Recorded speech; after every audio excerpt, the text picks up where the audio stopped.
పశ్చిమాసియా అట్టుడికిపోతోంది. ఇజ్రాయెల్ పెద్ద ఎత్తున ఇటు ఇతర దేశాలపైన దాడులు కొనసాగిస్తోంది.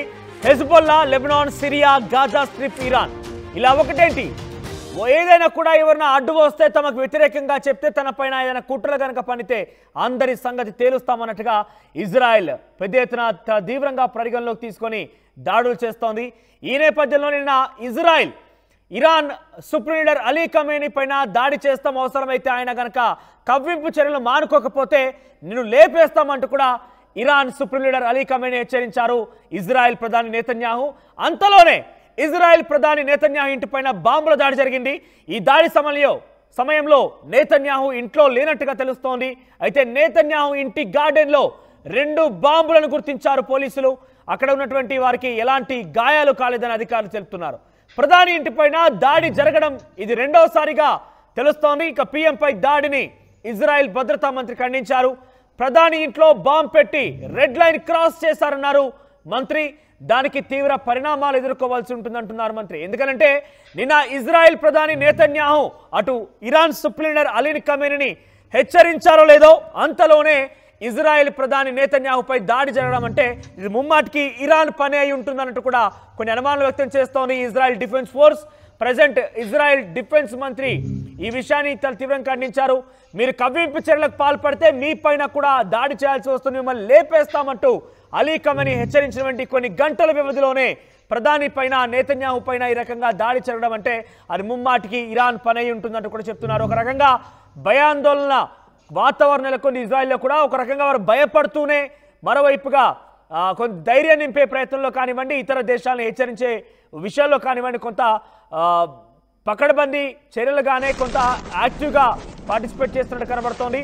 ముఖ్యంగా ఇజ్రాయెల్ ఇరాన్ని వ్యతిరేకించి వారికి వార్నింగ్ ఇచ్చినటువంటి గంటల వ్యవధిలోనే అంటే డెఫినెట్గా అనుమానించాల్సిందే. అయితే వార్నింగ్ ఇచ్చే క్రమంలో ఇజ్రాయెల్ ప్రధాని నెతన్యాహు అలీ ఖమేనీని హెచ్చరిస్తూ ఇరాన్ కనుక కవ్వింపు చర్యలకు మానుకోకపోతే అణుబాంబులతో సైతం దాడి చేయాల్సి వస్తుంది. అంటే ఆ అణుబాంబు అనే పదం వాడినప్పుడు అర్థం చేసుకోవాలి, మరొక పెద్ద భారీ యుద్ధానికే ఇజ్రాయెల్ సిద్ధంగా ఉందనేది. ఈ నేపథ్యంలో అణుబాంబుల ప్రయోగం కనుక మొదలైతే 3వ ప్రపంచ యుద్ధం ఖాయంగా కనబడుతోంది. సో ఒకసారి ఈ డీటెయిల్డ్గా మనం మాట్లాడుకుందాం. ఆలోగా ఒకసారి ఇజ్రాయెల్ ప్రధాని నెతన్యాహు ఇంటి సమీపంలోని గార్డెన్లో ఆ బాంబ్ బ్లాస్ట్కి సంబంధించి దృశ్యాలు మనం చూసే ప్రయత్నం చేద్దాం.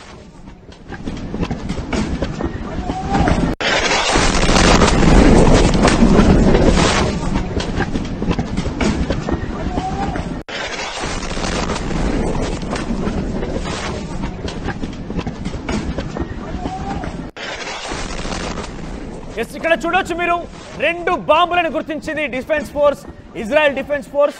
సో గంటల వ్యవధిలోనే ఇరాన్ని హెచ్చరించినటువంటి ఆ తక్కువ సందర్భంలోనే ఏకంగా ప్రధాని ఇంటి వరకు వెళ్ళింది పరిస్థితి అంటే ప్రధాని ఇంటిలోనే ఈ బాంబులు దాడి జరిగిందనంటే అర్థం చేసుకోవచ్చు ఇరాన్ ఒక రకంగా ఇజ్రాయెల్కి ఎటువంటి హెచ్చరిక జారీ చేసిందనేది. ఇది ముమ్మాటికి ఇజ్రాయెల్ ఆరోపిస్తున్న ప్రకారంగా ఇరాన్ పని అయి ఉంటుందంటూ కూడా వారు అనుమానం వ్యక్తం చేస్తున్నారు.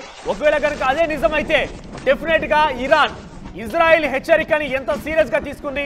మీరంతా కొంత ఇజ్రాయెల్ని ఏమాత్రం లెక్క చేయడం లేదు, అవసరమైతే ప్రధాని ఇంట్లో వరకు వెళ్ళామంటే ప్రధానిని ఏం చేయగలమో అనే విషయాన్ని ముందస్తుగానే హెచ్చరించినట్టుగా ఇక్కడ కనబడుతోంది.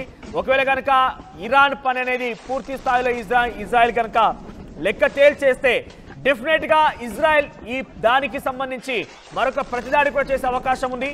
ఏకంగా ఇరాన్ అలీ ఖమేనీ హెచ్చరించిన నేపథ్యంలో నిజంగానే అనుకున్న పని చేస్తుందా అనంటే డెఫినెట్గా అవుననే సంకేతాలను. ఎందుకంటే అమెరికా మద్దతు ఉంది, ఇజ్రాయెల్ నెతన్యాహు ఏమాత్రం కూడా వెనక్కి తగ్గడం లేదు. ఈ నేపథ్యంలో ఆయనకి అన్ని సమకూర్చుకొని అణుబాంబు వరకు కూడా ప్రయోగిస్తామని హెచ్చరించిన నేపథ్యంలో నిజంగానే అంతటి స్థాయి వరకు వెళ్ళకపోయినా కనీసం దాడి చేసినా కూడా ఇరాన్లో ఎటువంటి పరిస్థితి నెలకొనబోతున్నాయని కొంత ఊహిస్తేనే భయానకంగా ఉంది. సో పశ్చిమాసియా రోజు రోజు కట్టుడికిపోతోంది. ఒకవేళ నిజంగానే కనుక ఇజ్రాయెల్ తమ ప్రతీకార దాడిలో భాగంగా ఇరానే అనే విషయం కనుక అనుమానించి ఇరాన్ పైన కనుక దాడి చేయడం ప్రారంభిస్తే ఇరాన్కి దుబాయ్, సౌదీ, ఇతర ఇరాన్, ఇరాక్ లాంటి దేశాలకు సంబంధించి ఇస్లామిక్ దేశాల మద్దతు కూడా ఉంది. కాబట్టి ఇస్లామిక్ దేశాలన్నీ కూడా మూకుమ్మడిగా ఒక్కసారిగా చేతులు జోడించి ఇజ్రాయెల్పై దాడి చేసే అవకాశం ఉంది.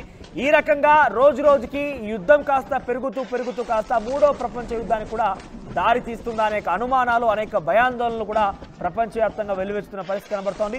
ఏదేమైనా కూడా ప్రజెంట్ ఈరోజు నెతన్యాహు ఇంటి సమీపం వరకు కూడా ఆ బాంబుల దాడి కొనసాగిందనంటే ఇంకా రానున్న రోజు ఎటువంటి పరిస్థితి నెలకొనబోతున్నాయో ఊహిస్తేనే చాలా భయానకంగా ఉంది.